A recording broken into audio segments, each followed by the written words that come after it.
계속 화두를 풀어보고 있는데 오늘은 이게 화두에 이게 누가 이거 집중을 더 해야 되느냐라고 생각을 하면 배운 사람들, 고졸 이상, 그러면 거의 다죠, 우리한테는. 그러니까 이런 사람들, 지적이라고 생각하는 사람들, 아는 척 많이 하는 사람들, 이런 사람들 용도의 좀 화두 같다. 그래서 일단 그런 느낌이 들어서 어려운 건 아니에요.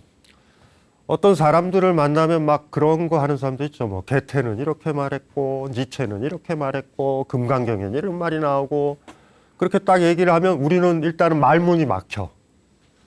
왜냐하면 굉장히 유명한 책인 거야, 사실은. 그래서 그런 얘기들을 하는 거예요. 이 책엔 이게 있고 이게 있고 이게 있고.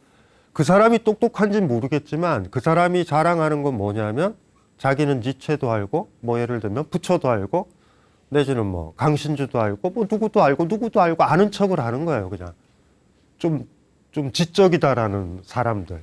그럼 우리는 말문이 딱 막히잖아, 사실은.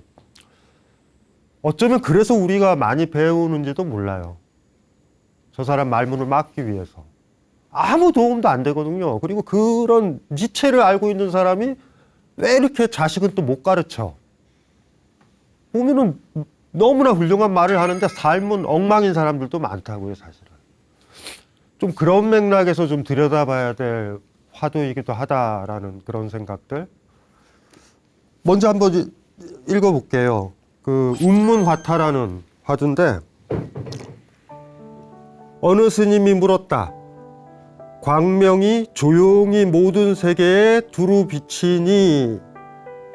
한 구절이 다 끝나기도 전에 운문 스님은 갑자기 말했다. 이것은 장졸 수제의 말 아닌가? 그 스님은 예 라고 대답했다. 그러자 운문 스님은 말에 떨어졌군 이라고 말했다. 뒤에 사심 스님은 말했다. 자, 말해보라. 어디가 그 스님이 말에 떨어진 곳인가? 뭐 유명한 사람 말을 인용을 하고 있는 건데 물어봤다고 그러니까 분명히 그 어떤 스님은 그 어떤 걸 인용을 하려고 그런 거예요. 인용이 꽤 구절이 되겠죠? 그 첫째 말을 딱 하자마자 운문 스님이 얘기한 거예요. 그냥. 그거 장졸 수제가 했던 말이잖아. 했더니 그 스님이 말하다 말고 네! 그래 버린 거야. 그랬더니 운문 스님이 그런 거야. 말에서 떨어졌다. 말에 떨어졌다. 그게 하나의 에피소드예요. 근데 그 에피소드를 가지고 한참 시대가 지난 다음에 사심 스님이 이거를 화두 삼아 던진 거야. 제자들한테. 말에서 떨어진 데가 어디냐? 말에 떨어진 데가 어디냐? 그 스님이. 어딘지 말해봐라. 딱 이렇게 지금 얘기를 하는 거예요. 그러니까 우리는 뭐 뒤에 사심 스님 얘기는 그냥 약간 좀 지적일 수도 있죠. 어느 부분에서 떨어졌는가? 말에 떨어졌다. 앞에 있는 말에 떨어졌다라는 표현 있는 거, 어느 스님과 운문 스님 있잖아요. 그 얘기에서도 그냥 말에 떨어졌다는 말이 무엇인지 알면 되고, 사신 스님 얘기에는 그러면 구체적으로 어느 부분에서 말에 떨어졌다고 평가를 내렸는가? 운문 스님이. 말에 떨어졌군 이랬잖아요. 그러니까 어디에서 떨어졌는가? 요거를 좀 생각을 해보는 게 오늘 그 재밌는 거고, 여기 장졸 수제라는 사람이 나오죠. 이 수제라는 건 지금 우리 수제라는 말 쓰잖아요. 공부 잘하고 뭐 좋은 대학 가면 수제라는 말을 쓰는데, 수제는 뭐냐면 과거 시험에 합격은 했는데 벼슬에 아직 임용이 안 된 거야. 이런 사람들을 수제라고 불러요. 그러니까 장졸이 이름인 거야. 그러니까 원래는 뭐 이렇게 뭐 이름을 붙여야 되잖아. 뭐 시장이든 무슨 뭐 과장이든 붙여야 되는데 그 자리가 없으니까. 그렇다고 그래서 당선인 같은 거야. 당선인. 일종의. 장졸 수제의 장졸이라는 사람이에요. 이 사람이 과거 시험에 붙었는데 또 불교의 조예가 깊었던 사람이에요. 그러니까 꽤 유명한 사람이죠. 그러니까 어떤 점에서는 또 재밌는 거죠. 불교의 한 전통이기도 해. 예를 들면 다른 종교에서는 종교 지도자를 빼놓고 기독교 같은 경우는 얘기 못 하잖아요, 사실. 근데 불교라는 거는 내가 주인이 되면은 내가 그렇게 붙여잖아요. 그렇기 때문에 사찰에 굳이 없어도 돼요. 일반 사람이어도 상관없다고요. 그래서 그 우리나라에서도 꽤 유명한 사람이 이통현. 중국의 뭐냐면 중국의 일반인이에요, 일반 지식인.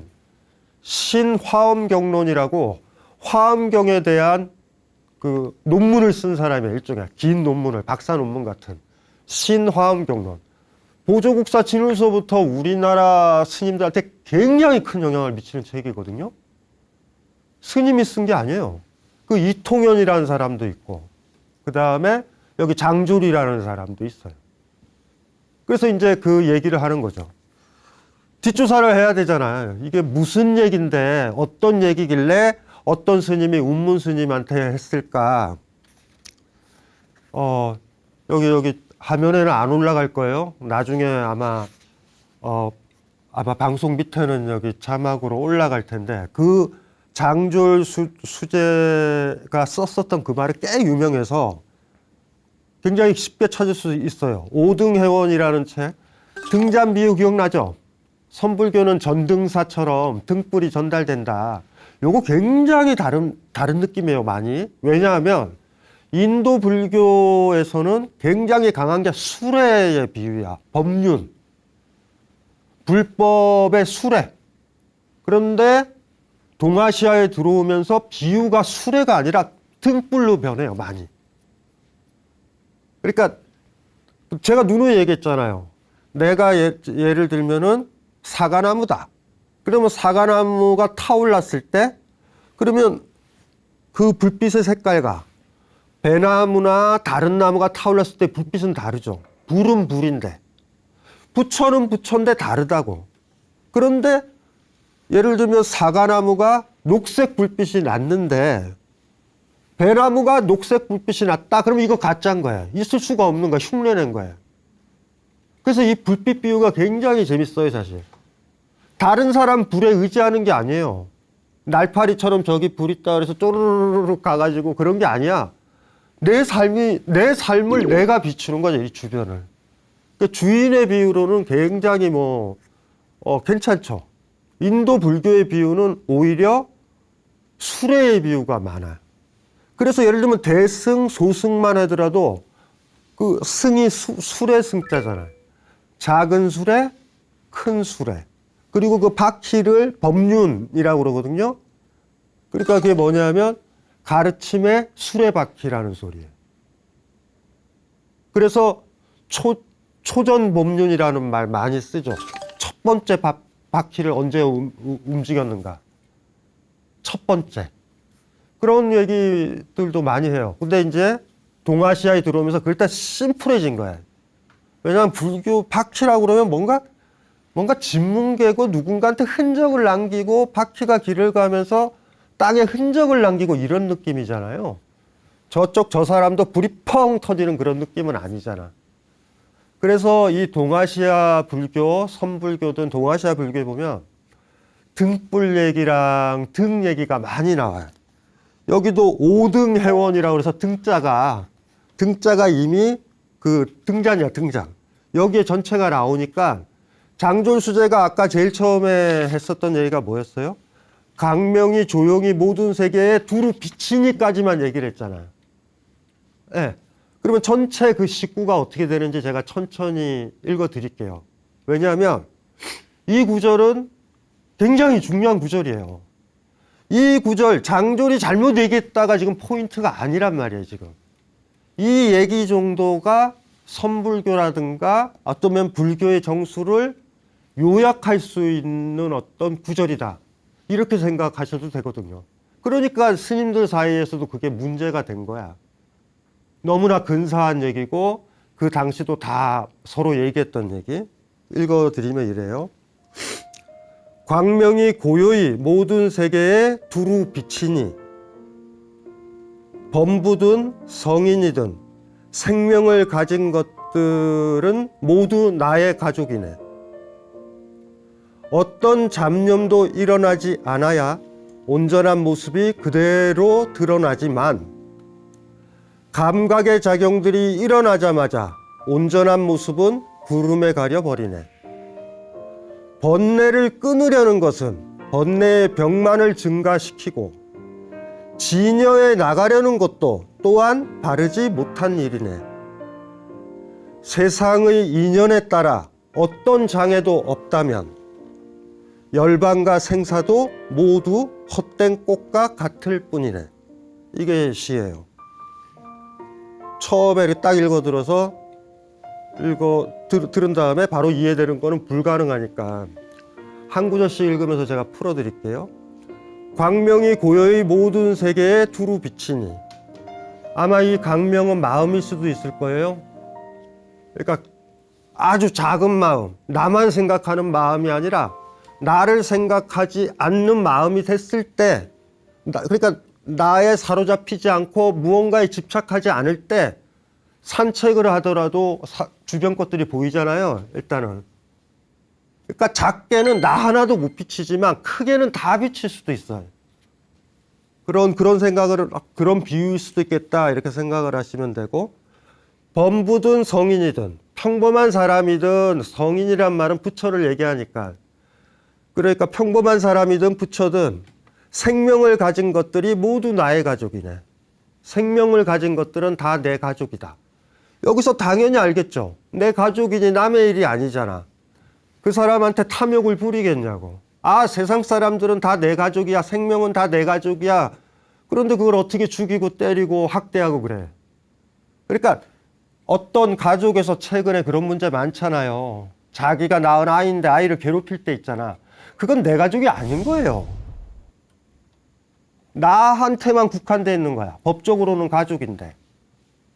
층간소음이다 그러면 윗사람이 내 가족이에요? 가족이 아니에요. 만약에 내 가족이다라고 생각했으면 아유 건강하게 잘 뛰네 이랬을 거라고. 어느 할머니가 손주가 팔딱팔딱 뛴다고 뭐라 그래. 시끄럽다고 왜 그래. 그건 내가 시끄럽다. 걔는 나라는 범위 바깥에 있는 존재죠. 세상이 다 가족인데 전쟁을 일으키나? 러시아가 우크라이나 공격하듯이? 내 가족인데, 내 아들이 있는데, 내 아버지가 사는데 있을 수 없어요. 그러니까 이 감수성이 뭔지 알겠죠? 아, 여기서는 다 가족인 거야. 생명까지도. 굉장히 많이 확장됐죠. 풀, 벌레 이런 것까지도 내 가족이야. 가족이니까 꽃 같은 거 꺾을 수도 없지. 내 가족이니까. 나랑 무관하고 내 가족이 아니고 내가 돌봐야 되는 범위 바깥이라고 그럴 때 우린 잔인해지는 거예요. 네. 남편한테 잔인하다, 아내한테 잔인하다, 아이한테 잔인하다. 별거 아니에요. 내 가족 아니에요, 그 순간. 내 피부치가 아닌 거야. 세 번째는 이래요. 어떤 잡념도 일어나지 않아야 온전한 모습이 그대로 드러나지만, 그러니까 온전한 모습이 그대로 드러난다는 거예요. 잡념이 안 일어나요. 제가 얘기했잖아요. 고양이 아픈 거 보려고 그러면은 막 내가 잡념에 사로잡혀가지고, 예. 어떤 생각에 몰두한다던가 이러면은 고양이가 쓰러져 있는지 보이지도 않아요. 그러니까 그 마음을 많이 가져야 되는 거야. 나에 대해서 생각 많이 하지 말고 아주 사사롭고 작은 것들에 집착하지 말고 그 멍청한 마음이 아니에요.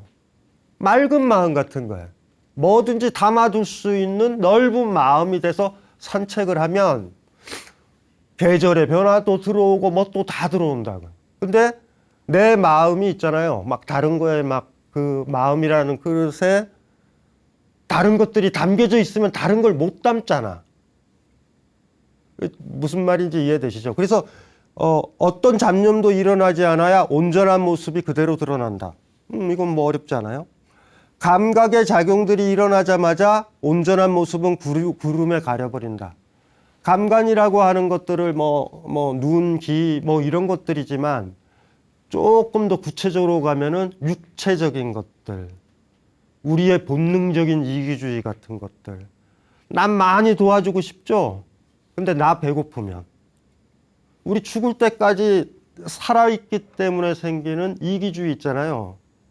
그리고 내가 피해볼 것 같은 그 끓어오르는 이기주의와 거의 맞서 싸운다고요, 사실은. 그래서 여유롭고 부유하면 누구 돕기 좋아요. 그리고 나 컨디션 좋고 푹 쉬고 잠도 잘 자면 내 남편이든 내 아내든 내 아이의 고민 충분히 들어줄 수 있어. 그런데 내가 너무 힘들어. 살기가 너무 팍팍하고 오늘 일을 너무 많이 했어. 그러면 짜증이 나기가 쉽다고. 왜 너마저도 나를 힘들게 하니? 나중에 후회할 짓이지만 그런 생각을 하잖아요. 그런 거와 관련된 거죠. 그래서 나중에 전체적으로 보면 아이고 내가 내 딸한테 모든 살아있는 생명체들은 돌아보면 내 가족과도 같았는데 그런 거 보이지 않게 됐었잖아. 나만 생각하니까. 컨디션이 좋은 엄마는 아이의 똥냄새도 달콤하게 오지만 컨디션이 나쁘면 불쾌할 수도 있어요. 그 냄새도. 왜 이렇게 불쾌해? 기저귀 또 빨아야 되네? 이런 느낌이 들잖아요. 옛날 서양의 귀족들이요. 귀족 부인들이 왜 아이를 잘 돌봤는지 알고 아이 오면은 유모한테 받아서 어머 오늘은 뭐하고 지냈니? 왜냐하면 일주 만에 처음 보거든요. 얼마나 반가워. 무슨 말인지 알죠? 계속 볼 때 나도 생명인지라 나도 피곤하고 나도 배고프고 나도 자야 하는지라 그거를 자야 된다라는 그거 자기를 돌봐야 된다는 이기주의가 있다 우리가. 근데 그거대로 딱 해버리면 나중에 후회하는 거야. 아유 내가 못된 거다 이렇게 생각하면 또 힘들죠. 그거 아니거든. 그런 삶의 조건이 아니었으면 그렇게 안 했을 테니까. 그래서 사회가 좋아져야 된다는 의미는 별게 아니에요. 사랑하는 게 최소한 가능할 수 있는 조건을 사회에서 만들어 준 다음에 왜 사랑하지 않았어? 라고 얘기를 해야 되는데 우리 사회는 갈수록 그렇게 안 되는 것 같아. 성인 되기가 너무 힘들어지는 그런 거. 그 다음에 그렇게 끝나고요. 다섯 번째 보면 번뇌를 끊으려는 것은 번뇌의 병만을 증가시킨다. 이건 뭐 별거 아니죠. 제가 얘기했잖아요. 잊어야지. 누가 죽었거나 누구랑 헤어져서 잊어야지. 그 사람을 내 마음에서 끊어야 돼. 그거 자체가 그 사람을 못 끊는 거야. 번뇌를 끊는다라는 말이 그런 것들이에요. 아이러니한 거죠. 다이어트 해야지. 실패해요. 100%. 다이어트의 병만 가중시켜. 자연스럽게 가야 되는데, 그쵸? 이해되시죠? 시간이 지나면, 그러니까 때때로 내가 사랑하는 사람이 떠났거나, 그게, 죽어서 떠난 거일 수도 있고, 잠시 떠난 거일 수도 있잖아. 근데 우리 알잖아요. 몇 개월 지나면, 아련하게 보고는 싶지만, 지금 현재만큼 그렇게 아프진 않아. 죽을 것 같죠? 그래서 그 경험은 누구나 다 해봐야 되는 것 같아. 시련의 경험. 사랑하는 사람이 떠난 경험. 막 옛날에 기억이 나요. 제 친구가 상을 일찍 당했는데 친척들이 와서 저도 그 친구니까 그 상집에 갔는데 제 친구가 분노했던 건 아버지가 죽었는데 친척들이라는 게 고스톱 치고 술 마시고 논다고. 무슨 말인지 알죠? 어떻게 저럴 수가 있냐고. 친척이나 친구들이. 그런데 제 친구도 상 다 치르고 7, 8개월 뒤에 MT 가서 고스톱 쳤어요. 안 할 것 같죠? 밥도 안 먹을 것 같죠? 이렇게 아픈데 사랑하는 사람이 떠났는데 내가 어떻게 밥을 먹어? 처음에 사랑하는 남자나 여자와 헤어졌던 대학교 1학년들 봐봐. 이제는 식음을 전폐할 것 같지. 이제 영원히 안 먹을 것 같지. 다른 남자 안 만날 것 같지. 자살하면 안 만날 수 있어. 그런데 시간이 지나면 조금씩 그 남자가 그 여자가 기억에는 나지만 그렇게 아픔을 주진 않아. 아련할 뿐이야. 시간이 한참 더 지나면 38번째 남자 중에 첫 번째였다. 뭐 이런 얘기를 하게 돼. 세상의 남자는 굉장히 많구나. 심지어는 이렇게 얘기할 수도 있어요. 80이 됐는데 39번째 남자는 누구인가. 그런 어떤 기대감을 가지고 오늘 산책을 나가는 할머니도 계실 수 있다는 거예요. 번뇌를 끊으려고 한다. 때때로 아픈 거는 아픈 대로. 무리하게 끊으려고 하면 더 오래 간다. 자연스럽게. 이런 것들이요. 진여에 나가려는 것도 또한 바르지 못할 일이네. 번뇌가 없는 세상에 나가려는 것도 또 마찬가지예요. 똑같은 거죠. 그래서 마지막에 엔딩은 이래요. 세상의 인연에 따라 어떤 장애도 없다면 열반과 생사도 모두 헛된 꽃과 같을 뿐이네. 이 시를 쓴 거예요. 근사하죠? 예쁘죠? 굉장히 예쁜 시예요. 인연에 따라서 장애가 없어야 된다. 우리 옛날에 지난 화두에 썼던가 그거 있죠. 수처작주 입처계진. 임재가 있던 말.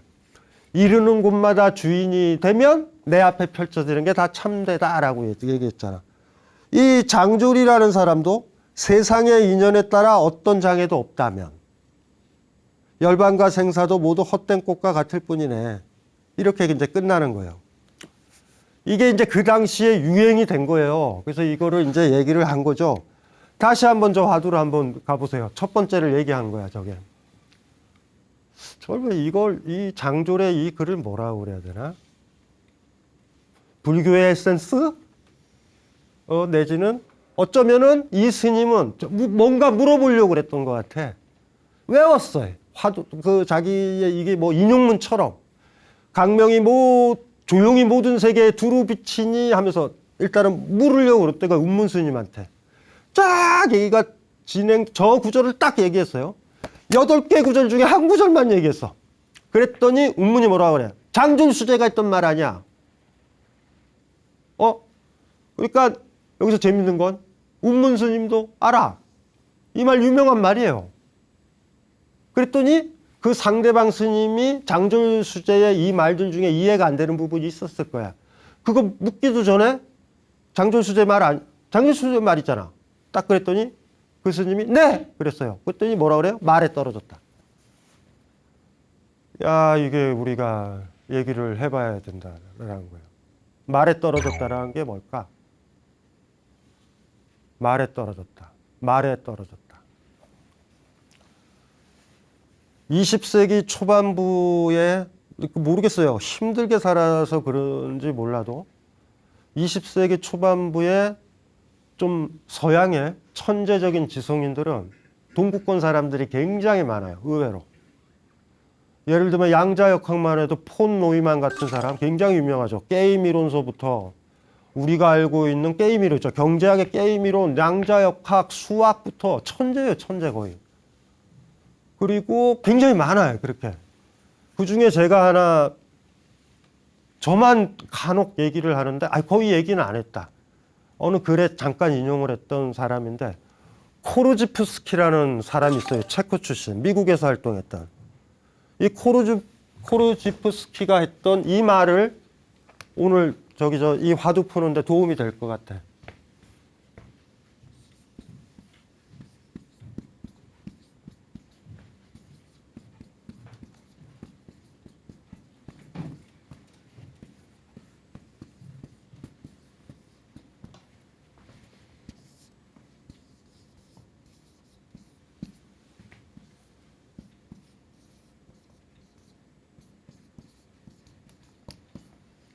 하나가 이렇게 해야 되겠다.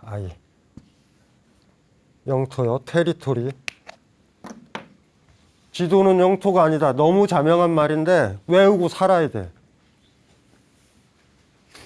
사랑에 대한 책 같은 것도 지도야. 개태의 책도. 그런데 그건 내가 살고 있는 땅은 아니에요. 맞아. 그거는 개태가 느꼈었던 영토에서의 경험에서 나온 지도야. 그런데 그 책을 읽고서 개태의 젊은 베르테르의 슬픔을 읽고서 그거를 안다라고 해가지고 사랑을 잘할 것이냐. 이건 다른 문제예요. 외우고 살아야 된다고. 아이의 육아법 책이 있어. 지도야. 그걸 가지고서 내 아이는 다른 땅인데 다른 아이들의 땅을 그러니까 외국의 어떤 사람이 자기 아이를 돌보는 거야. 그 땅이에요. 애랑 관계를 맺으면 애를 더듬어야 되죠. 주변을 살펴야 되고 애가 어떻게 움직이는지 확인을 하고 이랬더니 애가 좋아지고 이랬더니 애가 스트레스 받는다를 가지고 조금 더 확장을 하겠지. 확자니까. 뭐 예를 들면 영국의 분위기라든가. 그래서 만들어. 국내 번역이 돼. 그러면 우리가 그걸 사요. 우리 땅에 안 맞는데 우겨. 굉장히 심각한 말이에요. 우리가 배우는 건 테리토리를 배운 적이 있느냐? 이건 맵만 배운다고, 맵. 이거 배우고 아는 척을 하는 거예요, 다. 대개가 그래. 이건 자연과학자들도 마찬가지예요. 슈레딩거가 양자역학했지만 그 다음에 우리나라에서 박사학위 배우고 물리학자들은 그거를 그 사람들이 했었던 맵에 따라서 실험해가지고 논문 쓰고 해서 박사학위를 받은 사람이라고요. 양자의 세계에 바로 붙어가지고 지도를 만든 사람들은 아니에요. 오히려 지금도 왜곡하고 있는지도 몰라요. 맵과 영토. 이거의 간격을 머릿속에 넣으면 굉장히 사실은 좋아요. 왜 선불교에서 분립 문자라고 그랬을까? 문자는 맵. 어떤 사람의 지도가 의미가 있을까요? 그곳을 가봤던 사람이 지도를 만들어야 되잖아. 이해되죠? 그럼 100%예요. 그런데 지도 만든 사람의 유일한 거는 그거예요, 사실은. 그래서 그 사람이 어떤 사람이 지도를 봤다면 그거를 내가 살고 있는 테리토리에 바로 적용하면 굉장히 위험하다라는 것도 알아야 되거든요, 사실. 그래서 요거를 머릿속에 넣어놓으면 많은 것들을 생각을 많이 해볼 수 있어. 지혜로운 게 뭘까? 자기 영역에서는요, 어떤 대학 교수가 우리 마을에 온다고 해도 마을의 역사도 있고 그것도 있잖아. 근데 동네 할아버지 할머니들이 최소한 거기서는 최고 전문가예요. 절대 역사학자 교수나 누가 오더라도 이해되시죠? 그 사람처럼 몰라. 그러니까 이 지도가 어떤 의미가 있는지를 머릿속에 잘 넣어놔야 되는 것 같아요. 코르지프스키라는 그 사람이 했었던 유명한 표 같은 거예요. 지도는 영토가 아니다. 지도는 영토가 아니다. 장졸수제의 말은 지도예요, 영토야? 지도란 말이야. 그 지도를 지금 묻고 있는 거예요, 지금 지도에 대해서. 말에 떨어졌다라는 거는 뭐냐면 넌 지도에 떨어져 있다라는 거예요. 너 지금 뭐 하니? 라는 거예요, 사실은. 네 얘기를 해. 너 스님이잖아. 너 구도자잖아. 광명이 조용히 모든 세계에 두루 비치니라는 그 8구의 시 있잖아요. 그게 이 사람한테는 지도인 거야. 그러면은 불림 문자 아니잖아요. 기껏 이해해봤자 뭐 이해해요? 장졸의 마음만 이해하는 거야. 내가 주인이 되는 건가? 우리가 지난번에도 하두안 아플 때 기억나시죠? 예, 염화시 중에 미소. 모든 제자들이 시타르타가 왜 꽃을 들었지? 시타르타의 마음은 뭐지? 이랬을 때 가섭만 웃었잖아. 꽃을 보고. 왜 웃었다고 그랬어요? 꽃이 이쁘니까. 요거랑 사실은 거의 구조적으로 같은 거예요. 말에 떨어졌다. 요게 딱 들고. 다시 한번 이제 들어가 볼게요. 어느 스님이 물었어요. 강명이, 그러니까 이거 물어본 거죠. 쭉 물어보면서 이렇게 아마 얘기를 하다가 7번째 구절, 6번째 구절, 이건 무슨 의미예요? 물으려고 그랬을 때, 운문스님은 바로 얘기를 한 거야. 장존수제 말이잖아. 그랬더니 그 스님이 뭐라고 했어? 예! 라고 대답했어. 예라고 대답하는 부분에서 떨어졌을 수도 있어요. 저기에 떨어졌을 수도 있어. 아니면 강명이 조용히 모든 세계에 두루 비친다라는 저 말을 했을 때 말에 떨어진 거일 수도 있고. 그리고 어쩌면 운문스님이 말에 떨어졌군! 딱 이래 버렸을 때 그때 그 순간에 그 스님이 말에 떨어졌을 수도 있어요. 전 상황을 정확하게 봐야 되는 거죠. 많이. 어떤 말을 인용을 하거나 유식한 사람 말을 인용하거나 권위 있는 사람들의 말을 인용해서 지도 같은 거예요. 지도. 지도를 딱 보여준다고. 네. 그런데 전혀 몰라.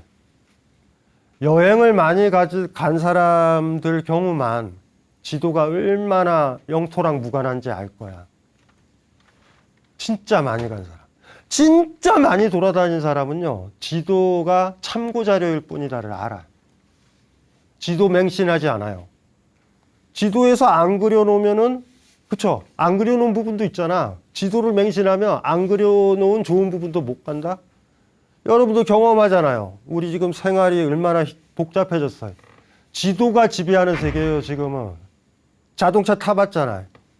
내비게이션 있잖아요. 지도가 위에 떠 있잖아요. 어디 누르잖아. 그 사이사이요. 그 파란색 줄 서 있는데 말고 옆쪽에 굉장히 좋은 곳 많습니다. 그쪽은 우리 가지 않아요. 절대 가지 않아. 지금 우리의 가장 큰 문제는요, 영토를 경험하는 감각이 없어졌어요. 지도가 먼저 있고 거기에 검색어를 치고 그쪽으로 가. 그런데 그게 입체적인 화면 있잖아요. 그러니까 실시간 화면 위에 표시가 되니 리얼해 보여. 안 그래요. 누군가가 만든 지도야. 어떤 회사에서 홍보를 해가지고 맛집 같은 걸 업데이트 됐기 때문에 그게 검색이 되는 것 뿐이잖아요. 우리가 예전 우리 화두 풀 때 소요유 얘기했잖아요. 목적 없이 걷는 것.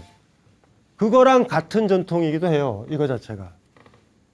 그러니까 지도가 영토가 아니다라는 이 느낌들을 봐야 될 것 같아. 예.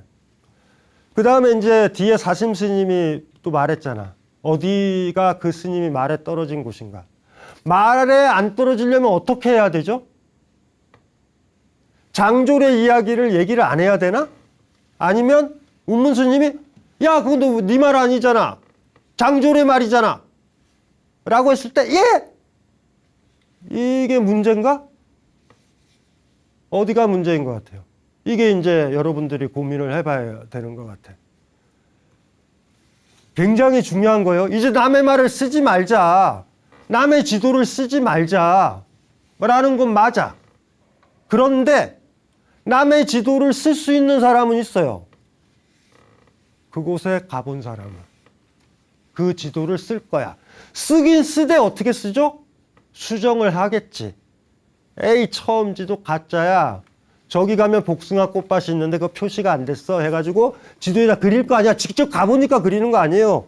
지도에만 맹신하면 새로운 곳은 못 가. 지도를 펼쳐서 이거 괜찮네? 갈 수 있죠. 간 다음에 어떻게 하겠어? 이 건물은 없어졌네. 이해되시죠? 잘못 그렸네. 거리가 또 이거 아니네. 여기에 굉장히 근사한 곳이 있는데 표시를 하겠죠. 예. 지도를 쓸 수 있는, 남의 지도를 쓸 수 있는, 그리고 또 100% 그걸 답습하진 않아요. 수정하겠지. 많이 수정한다고. 진짜 가본 사람만이 지도를 수정할 수 있다. 사랑은 그런 게 아니야.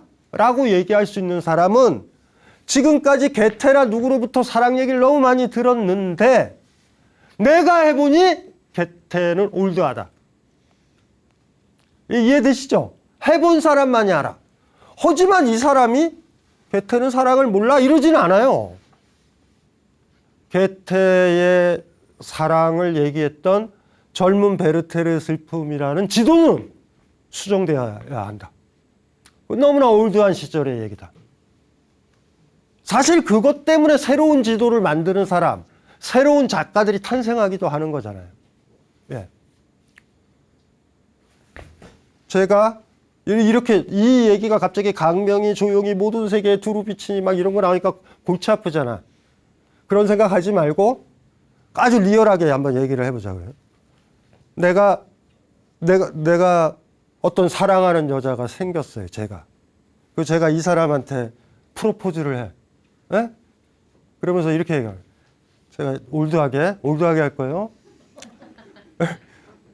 나는 당신 손에 물 한 방울 안 묻힐 거야. 이거 오래된 말이야, 이거.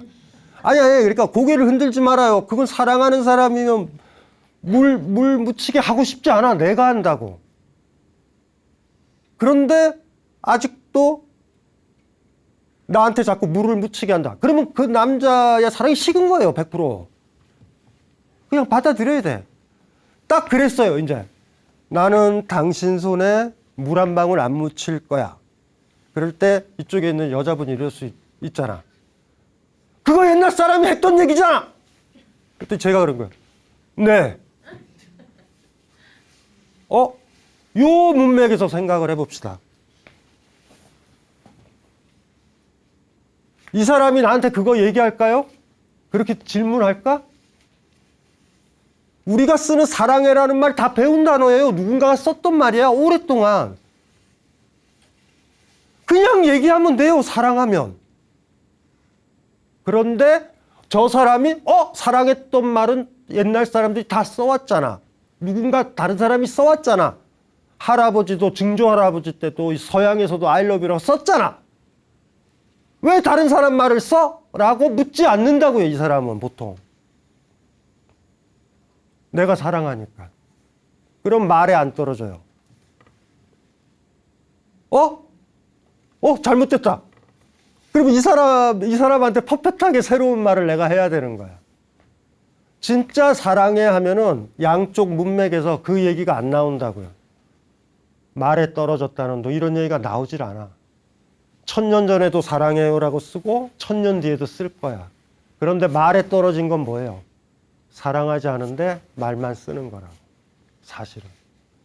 지식인 사회에는 이런 일들이 비일비재해요. 많이. 지도하는 거 가지고 자기가 진짜 경험한 것처럼 떠든다고. 제가 처음에 얘기했잖아요. 일상세계에서는 그렇진 않아. 할머니도 사랑해요라고 썼고 나도 썼고 이 여자랑 나랑 사랑해요. 손에 물 한 방울 안 묻힐 거예요. 이 얘기를 썼을 때 누구도 남의 얘기를 인용하고 있지라고 얘기하지 않아. 나 사랑하는구나 라고 이해한다고. 때때로 지식인들이, 때때로 깨달은 사람들이 더 멍청할 때가 많고 말에만 빠질 때가 있다. 많이 못 배웠던 사람은 절대 말에 그렇게 떨어지지 않아요. 그런 생각을 가지고 요 화두를 읽고 마무리를 할게요. 어느 스님이 물었다.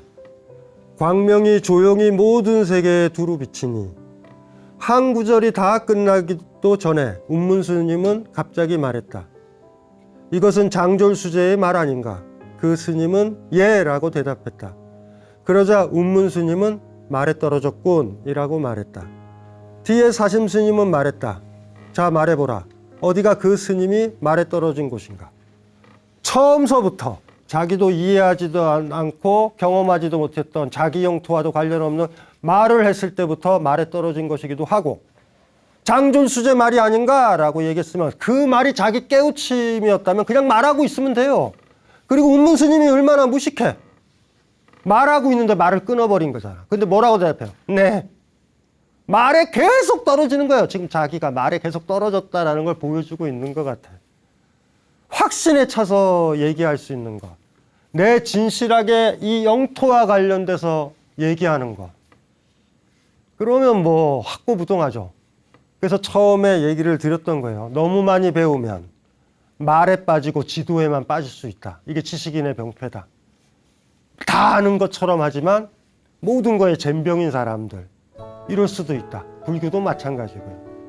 그 각도에서 요 화두를 한번 생각해 봤으면 좀 도움이 될 것 같아요. 예, 이걸로 마치겠습니다.